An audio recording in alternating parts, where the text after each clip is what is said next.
Dalawa ang patay habang isa ang sugatan sa salpukan ng jeep at L300 van sa Bataan. Nag-overtake daw ang L300 kaya nasalpok nito ang kasalubong na jeep. Nasa frontline ng balitang yan, si Gary De Leon.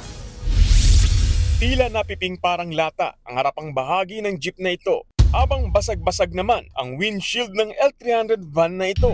Nagsalpukan ng dalawang sasakyan sa Roman Expressway sa Balanga, Bataan kaninang umaga. Sa tindi ng pagkakasalpok, patayan si 68 anyos na driver ng jeep na kinilalang si Macario Caragay. Nasawiri ng 53 anyos na pasahero nito.